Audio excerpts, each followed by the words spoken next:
네, 오늘 말씀 보겠습니다. 오늘 말씀은 베드로전서 3장 11절부터 17절 말씀이 되겠습니다. 베드로전서 3장 11절부터 17절 말씀. 예, 화면에 나오죠? 예, 우리 준비되셨으면 다 같이 우리 합독하도록 하겠습니다. 시작. 악에서 떠나 선을 행하고 화평을 구하여 이를 좇으라. 주의 눈은 의인을 향하시고 그의 귀는 저의 간구에 기울이시되 주의 낯은 악행하는 자들을 향하시느니라 하였느니라. 또 너희가 열심으로 선을 행하면 누가 너희를 헤아리요. 그러나 의를 위하여 고난을 받으면 복 있는 자니 저의 두려워함을 두려워 말며 소동치 말고 너희 마음에 그리스도를 주로 삼아 거룩하게 하고 너희 속에 있는 소망에 관한 이유를 묻는 자에게는 대답할 것을 항상 예비하되 온유와 두려움으로 하고 선한 양심을 가지라. 이는 그리스도 안에 있는 너희의 선행을 욕하는 자들로 그 비방하는 일에 부끄러움을 당하게 하려 함이라. 선을 행함으로 고난받는 것이 하나님의 뜻일진데 악을 행함으로 고난받는 것보다 나으니라. 아멘. 네, 할렐루야.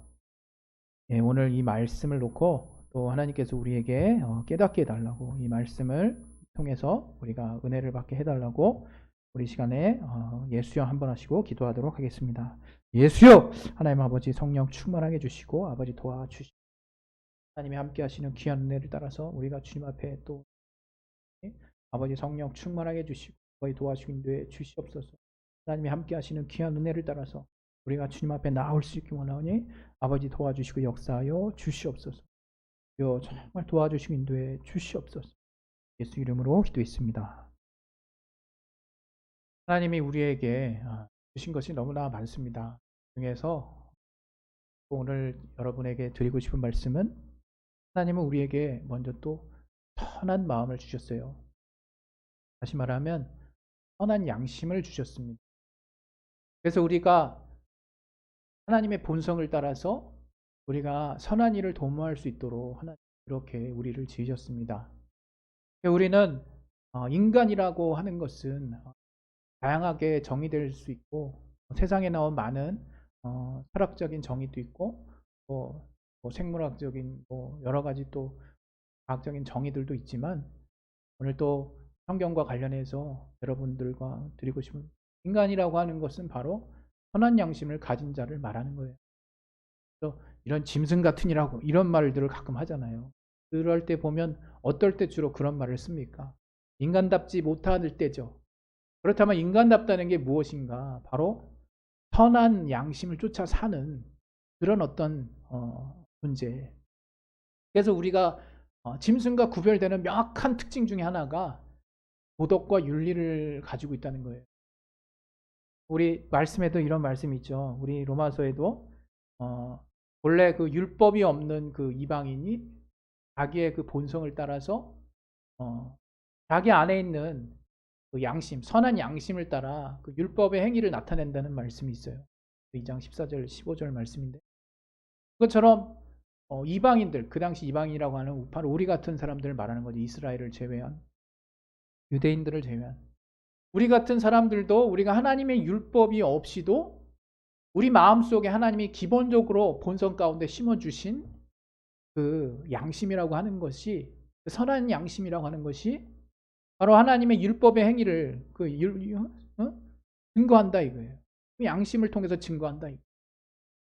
여러분이 우리가 신앙생활이라고 하는 것을 하는데, 신앙이라고 하는 것은 다시 양심, 하나님이 우리에게 회복하게 해주신 말씀을 따른 선한 양심을 회복해가는 일이에요.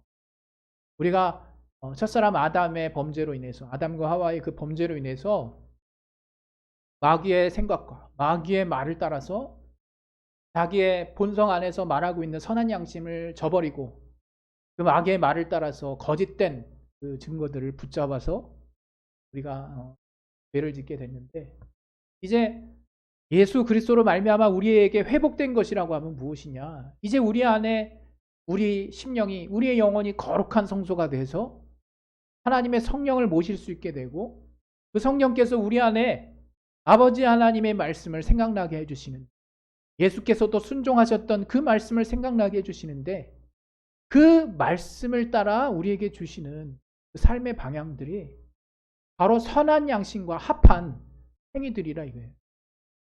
신앙이라고 하는 거, 신앙생활이라고 하는 것은 저는 이렇게 표현하고 싶습니다. 바로 하나님이 우리에게 회복하게 해주신 신앙의 양심을 따라 사는 거.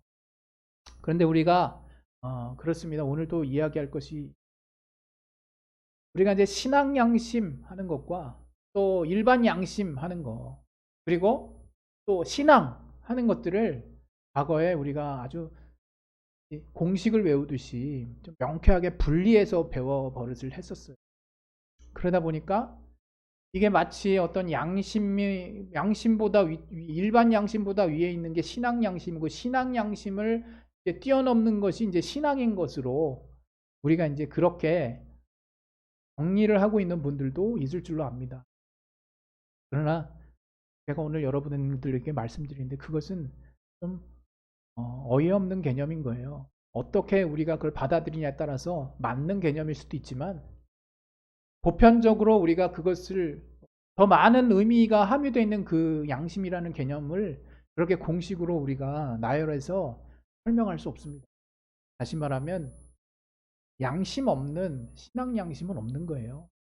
또 신앙 양심이 빠진 신앙이란 존재할 수 없는 거예요.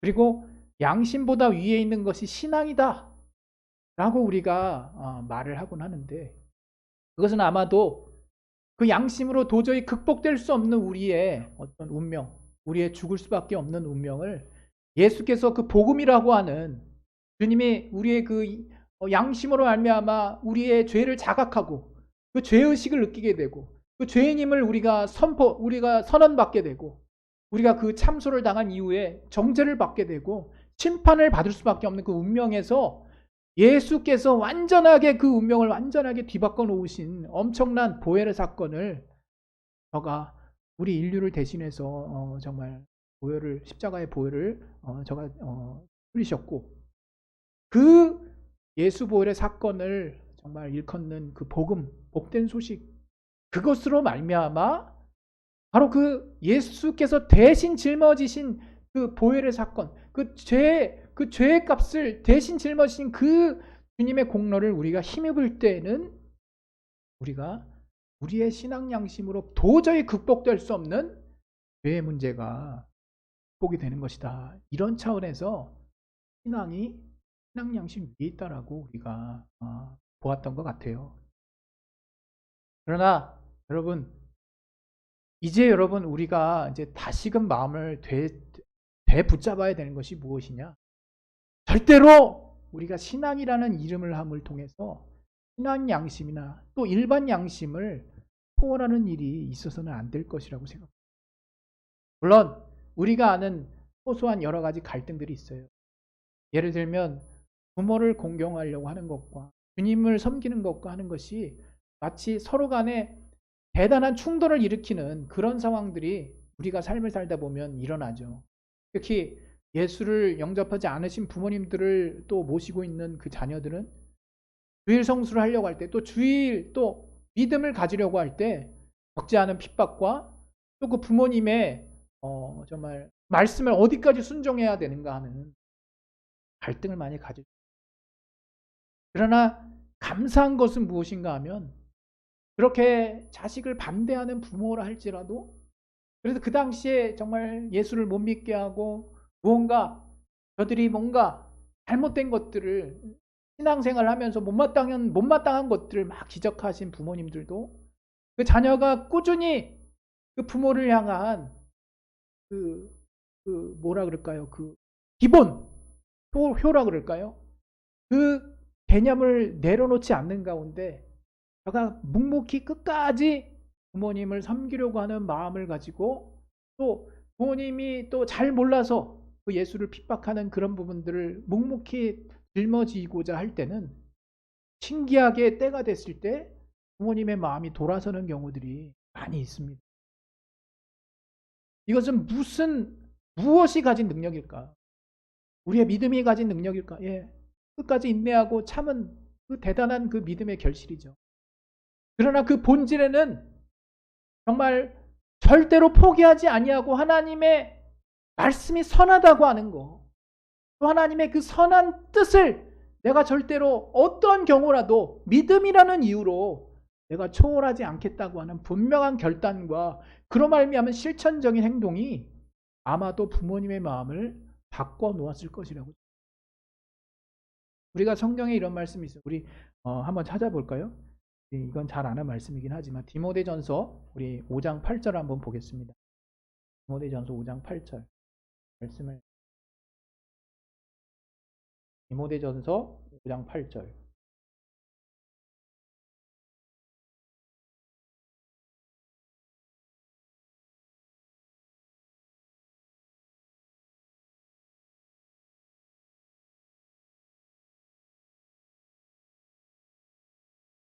그냥 여러분 찾아보죠. 디모데전서 5장 8절.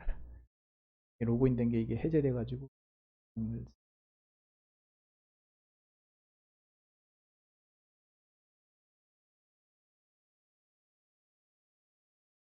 같이 한번 읽겠습니다. 시작. 누구든지 자기 친족, 특히 자기 가족을 돌아보지 아니하면 믿음을 배반한 자요 불신자보다 더 악한 자니라. 예. 잘하는 말씀이죠. 누구든지 자기 친족, 특히 자기 가족을 돌아보지 아니하면 믿음을 배반한 자는. 그런데 여러분, 이 당시에도 여러분 우리가 잘 아는 개념 있죠? 고르반. 예. 많은 또 바리새인 중에 하나님께 예물을 드리는 어떤 그 의식 가운데 부모에게 대한 어떤 예우를 다했다라는, 대체된, 마치 하나님께 대한 헌물을 드리는 행위가 부모님께 대한 어떤 효도를 구체적인 어떤 행실을 통한 효도를 할 필요가 없는 것처럼 그렇게 이제 동일 개념으로 저들이 받아들여서 그림이 됐다, 고르반, 이렇게 이제 여기는 잘못된 행태를 예수님이 신랄하게 비판하신 적이 있죠. 그런데 또 이 오늘 디모데전서 5장 8절에서도 바로 누구든지 자기 친족, 특히 자기 가족을 돌아보지 않는 사람이 어떤 사람이냐? 바로 믿음의 배반자라는 거예요. 믿음의 배반자. 여러분 한번 생각을 해봅시다. 우리가 과거 또는 지금입니까? 우리가 하나님을 섬긴다는 이름으로, 신앙이라는 이름으로 여러분 가족의 어려움을 외면해 보신 적 있지 않습니까? 특히 우리 목회자 가정이 많아요. 우리 사역자 가정들이 많아요. 뭔가 주님의 일을 한다라는 이유로, 물론 사모와 또 남편 되시는 목회자께서 동의하에 뭔가 묵묵히 십자가를 진다라는 개념으로 주님의 또 어떤 중요한 일들을 해나가시는 그런 경우도 있을 수 있습니다. 그러나 그 외에 많은 또 경우들이 인지하지 못하는 가운데 그 자녀를 돌아보지 않게 되는 상황들이 내가 예수님을 위해서 지금 이 일을 하는 것보다 별로 중요하지 않다라고 생각하는 개념이 우리 안에 자리 잡고 있다. 여러분, 그것은 악한 것입니다. 결단코 선한 것이 아니에요. 우리 양심이 이미 말하고 있죠. 우리가 결혼을 했으면 또 자녀를 낳았으면 책임을 져야죠. 그를 향한 사랑과 애정, 그를 향한 돌봄, 그를 향한 정말 의무를 가지고 있는 것입니다. 그것은 너무나 모든 인류에게 보편적인 거예요. 그거는 하다못해 짐승도 그렇습니다. 짐승도 자기 새끼를 돌아봐요. 마치 이와 같이 우리가 정말 우리 가족을 돌아보는 그 이유가 절대로 신앙이라는 이유로 우선순위가 밀려서는 안 되는 거예요. 또 앞서 말한 바와 같이 부모를 공경하는 것, 내가 신앙을 한다라는 이유로 부모에게 대한 어떤 예우를 다하지 못하는 것은 그건 잘못된 겁니다. 그건 신앙이 제대로 된 게 아니에요. 그러나 우리들 중 많은 사람은 하나님이 다 인정해 주시고 하나님이 이해해 주실 것이라는 그 말로, 그 마음속의 고백으로 마치 자기가 내가 부모님께 해야 하는 어떤 예우에 마땅한 것들을 행하지 않으면서, 여러분, 신앙을 한다라고 우리가 믿음의 어떤 생활들을 실천을 해나간다면 그것은 이율 배반적인 것입니다. 오늘 우리가 같이 읽은 우리가 이 성경의 내용들로 다시 돌아가 보겠습니다. 우리 베드로 전서죠. 베드로 전서 우리 3장, 우리 11절부터 볼게요. 베드로전서 3장 11절부터 내용이 지금 어떤 내용입니까? 어떤 내용입니까?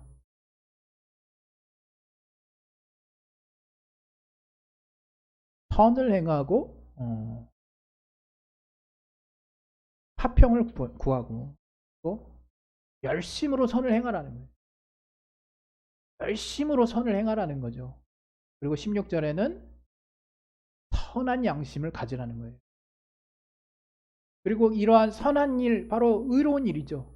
이를 위해서 고난을 받는 것이 복이 있다. 이렇게 이제 말을 합니다. 그러면서 7절의 마무리를 너희가 선을 행함으로 고난받는 것이 하나님의 뜻이다. 이렇게.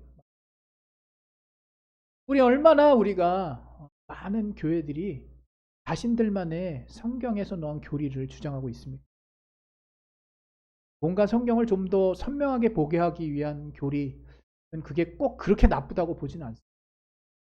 그러나 나쁜 것이 무엇이냐? 그 교리가 절대화됐을 때예요. 그 교리만 주장하게 됐을 때죠. 그 교리를 통해서 우리가 이신칭의도 하나의 교리 아닙니까? 예수를 믿음으로 우리가 의롭게 되는 교리가 성립이 됐죠. 그걸 통해서 좀 더 많은 사람이 믿음이 무엇인지를 더 알게 됐어요. 교리가 절대 오로지 나쁜 것만 있는 건 아닙니다. 그러나 교리가 절대화됐을 때 그것은 더 이상 아무런 의미가 없는 거예요. 그런 많은 교회들이 천국을 말합니다. 천국 복음을 이야기하고 전도를 해요. 그러나 저들의 전도의 마지막 관문이 무엇이냐? 우리 교회에 오면 구원받는다예요. 여러분, 그 이야기는 쉽게 각각의 교회에 속한 교인들이 얘기할 수 있는 내용이지만 그걸 조금 더 보편적으로 해석해 보면 바로 사이비적이고 이단적인 발언인 거죠. 예, 모든 주를 섬기고 모든 주를 믿는 교회에 구원이 있는 것입니다. 우리 교회에만 구원이 있는 게 아니에요. 우리 교회 오면 구원받아요. 정말 위험한 발언이에요. 굉장히 편협한 발언이죠. 그러나 뭔가 우리 교회 짱을 주장하기 위해서 다들 그렇게 이야기해요. 결국은 그 교회 안에서 특별하게 가공된 어떤 교리를 통해서 뭔가 시원함을 얻고 그것을 통해서 뭔가 믿음이 세워지는 것 같고 그렇게 세워진 믿음을 주장함으로 아이러니하게 세상에서 내가 보편적으로 알고 있었던 일반 양심에 속한 것부터 시작해서 또 신앙 양심에서 도저히 그렇게 하면 안 되는 일들까지 그 신앙으로 말미암아 정리된 그 교리를 통해서 다 무사통과 다 일사천리를 무력화시켜버린다 이거예요. 타락한 것입니다. 일부 정말 그런 어떤 종교단체가 자기네들의 어떤 교리를 앞세워서 지금 그것들의 어떤 뭔가 명쾌하게 뭔가 해결해주는 어떤 그런 면이 있나 보죠. 그것들을 통해서 일반 양심을 초월하고 신앙 양심을 초월하고 보편적인 인간 보편적인 어떤 가치들을 무너뜨리려고. 여러분 이거는 볼 필요도 없는 거예요. 신앙이 어떻게 보면 그동안 너무 맹목적으로 가왔던 부분들이 정말 있습니다. 여러분 정말 주님이 하나님의 뜻을 어디에 두셨냐면 선을 행하는 거예요. 이 본래 이 헬라어 원어적인 뜻을 찾을 때도 착한 일을 행하는 거라고 나와요. 여러분 그 착한 일을 우리가 굳이 어렵게 우리가 해석할 필요 없죠. 물론 아직도 미개하고 아직도 그 문명이 발전하지 못한 나라에서는 착하다고 하는 개념을 다르게 보는 나라마다 또 민족마다 약간의 상식적인 차이가 있을 수 있어요. 그러나 인류 보편의 가장 본질적인 것으로 쫓아 올라가다 보면 무엇이 선하고 무엇이 악한지에 대한 그런 가치들이 어느 정도 정립이 되어 나가고 있습니다. 물론 이것을 통해서 우리가 하나님께 나아갈 수는 없어요. 우리가 진리를 알게 된 것은 다른 말로 무엇을 말하느냐? 정말 오직 영원히 변치 않은 선한 가치, 바로 그것을 우리는 진리라고 말하는 거예요. 그 진리를 예수께서 자신의 공생애 가운데 우리에게 직접 보여주셨고 이제 그 주님을 따르는 자, 하나님의 말씀을 받은 자, 하나님의 자녀, 다시 말하면 그리스도인이라고 한다면 그 하나님의 선함의 가치를 내 안에 그대로 받아서 그 가치를 세상에 투영할 수 있는 자, 그 가치대로 살 수 있는 자가 바로 그리스도인인 거예요. 선한 양심을 가지는 자, 굳이 양심보다 위가 신앙 양심이고 신앙 양심보다 위가 신앙이고 그래서 신앙이 다다. 여러분 이렇게 가면요. 이 사람은 결국 신앙을 떠나게 됩니다. 다시 말하면 그 교회를 계속 갈 수 있을지는 모르겠어요. 그렇게 주장하는 교회가 있다면. 그러나 하나님에게서 멀어지는 거예요.